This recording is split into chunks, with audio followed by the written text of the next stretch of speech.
Theirs is an American tragedy, but there is some peace in the final chapter. When Colonel Jay McGoldrick's bomber crashed while on a secret mission during the Vietnam War, he left behind a wife and 4 daughters in Columbus. McGoldrick was listed as missing in action for nearly half a century until September, when his remains were finally recovered in Laos and identified. ABC 6 News was there in Washington last Friday when his daughters finally got to say goodbye. 4 little girls, without their dad. It just pulls on every heartstring, I think, that anybody has. Day after day, they've arrived since October. This is her second one because the first one broke. Silver bands worn by strangers who long ago promised to keep Colonel Jay McGoldrick's memory alive. He said he got his bracelet at the Ohio State Fair in 1985. Each one returned, now a reminder to Mitch Guess and Mari Petrucci that their father is finally coming home. We've been on a roller coaster for 45 years. At last, the final moments are here. I'm so mixed with emotions over the grief and the fact that we've finally gotten to this point. And now has come the moment for Colonel McGoldrick's daughters to do their duty. I want to honor him in the best way that we know how. Ladies and gentlemen, welcome to this repatriation ceremony, this celebration of life in honor of Colonel Francis McGoldrick. When I think back on these times, being a McGoldrick girl meant living a countdown with an unseen end. But end it did on Friday the 13th. Amen. With the Capitol below and the Air Force Memorial soaring above, the sisters have come to Washington to complete the arc of their father's life. The brief 40 years that he spent on this earth, which ended 45 years ago today. This is a ceremony that Mitch has poured her soul into organizing, and it's also the first ever celebration of life at the memorial. It is truly a day of celebration. Grandkids who'd only ever known their grandfather as a story, a legend, now bear his casket. One of my sons said to me, he's more alive now coming home in a casket than he was ever in their whole life. Right. Because they've known the story, and now they're going to get to see what a hero's welcome is. bring him home, bring him home, bring him home.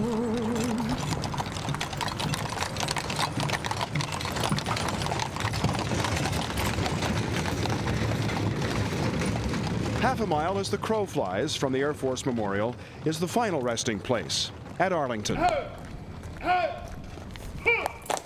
Arlington holds about 10,000 funerals a year, roughly 30 a day. And yes, the McGoldrick sisters couldn't help but feel that fate had cheated their family out of the honor. It's a little bit of a jealousy. You feel left out, and you feel like, why can't that be us? So many heroes are there, and our father finally will be there too.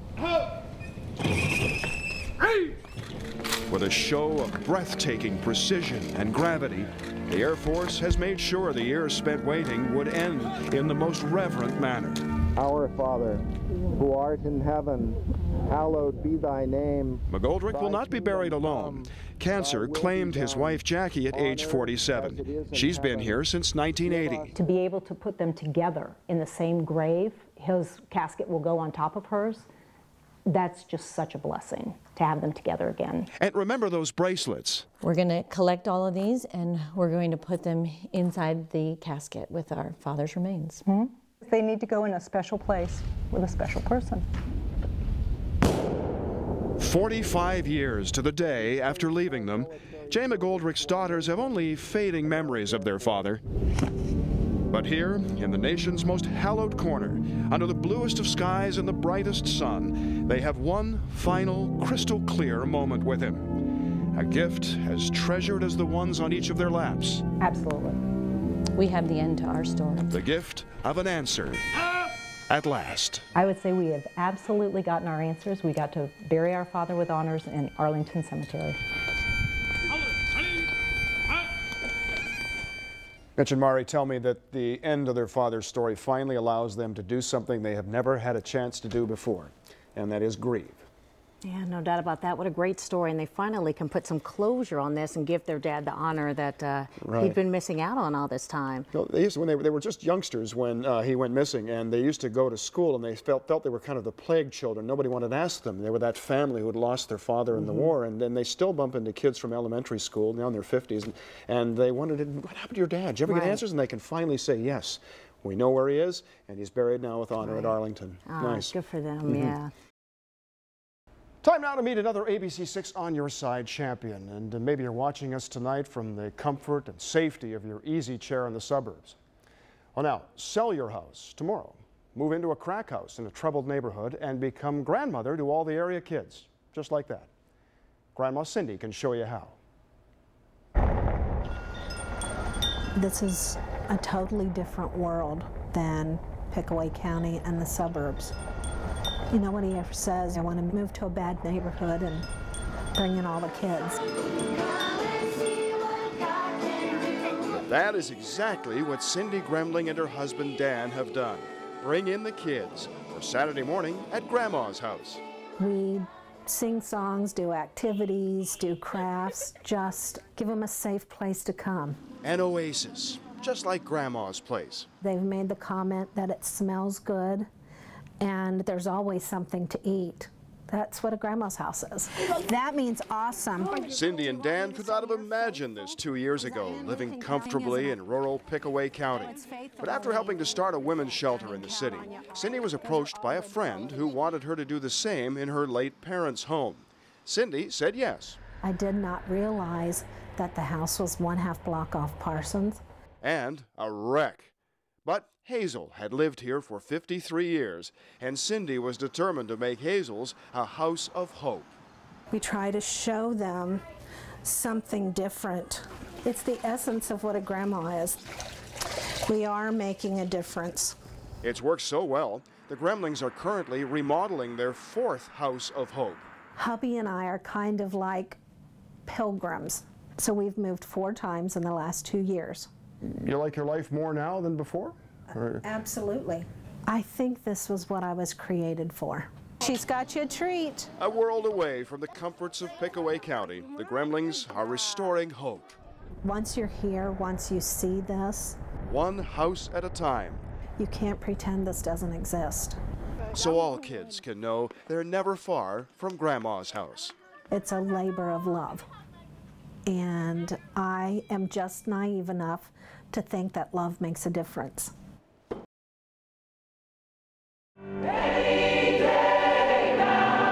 The Harmony Project is the diversity of Columbus in full voice. Led by a voice you can't ignore. Dynamic, magnetic David Brown. The Harmony Project is a hybrid organization, arts and community service. To stand on that stage, they got to serve in the community.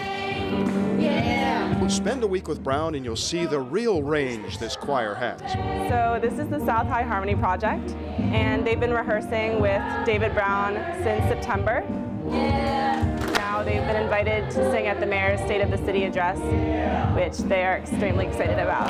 AmeriCorps volunteer Danny Moses is in the adult choir and helped bring Harmony here to a school with virtually no after-school activities. They're getting up and doing solos and experiencing things that they haven't before, being brave and sort of supporting each other through that process. 1, 2, lean on me.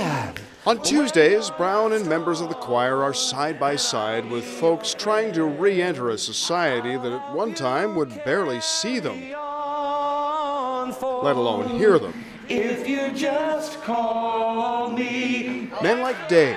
Once homeless, he's found the courage to sing solo. I did a solo on James Taylor's You Got a Friend. I feel good. I feel like being a celebrity. We're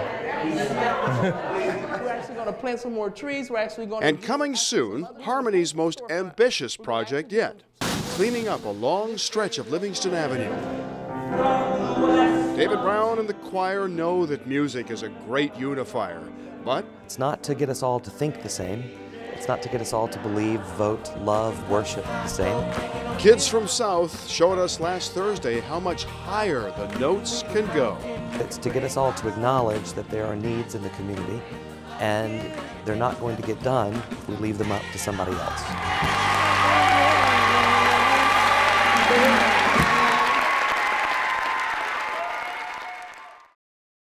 Well, the number is astonishing. 1 in 5 women will be raped in their lifetime, according to the Ohio Alliance to End Sexual Violence. Which is why you should know about a shortage that we've uncovered that could directly affect your chance at justice. ABC6 is on your side tonight with a Dublin woman's first 12 hours after being raped and what it can teach all women here in Central Ohio.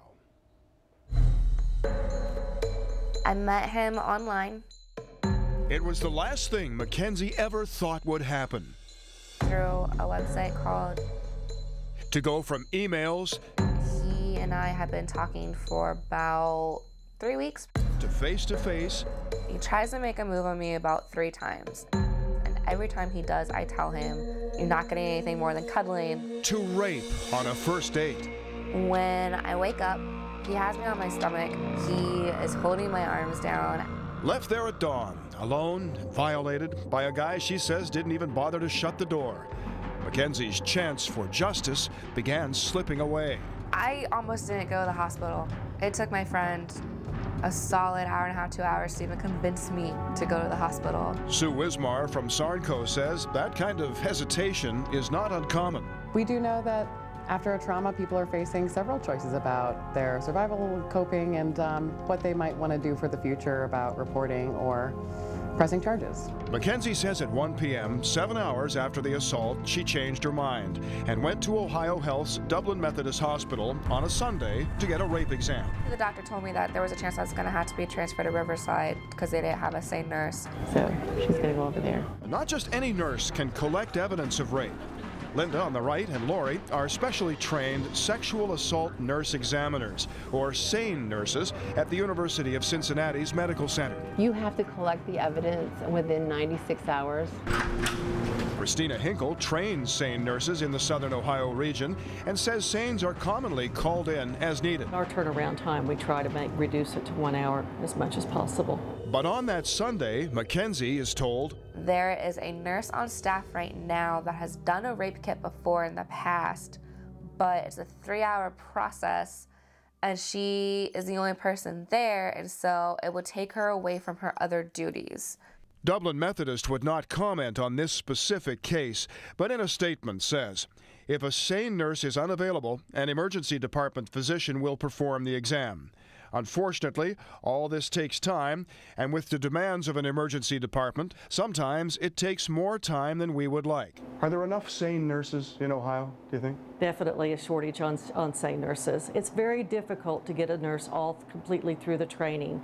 The Ohio Department of Health protocols, which Christine Hinkle helped to write, recommend that hospitals provide sex assault victims with a victim's advocate for help with decision-making, a law enforcer to take a statement, and timely collection of evidence.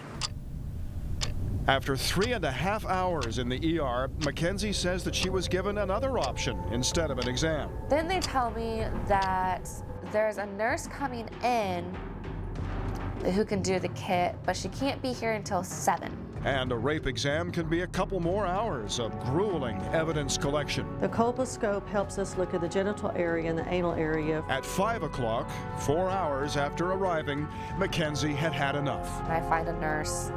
I tell them that I changed my mind. I don't want the rape kit. I just want to go home and shower, and I don't want to wait. What would have happened had the SANE nurse been there, on duty, ready to go?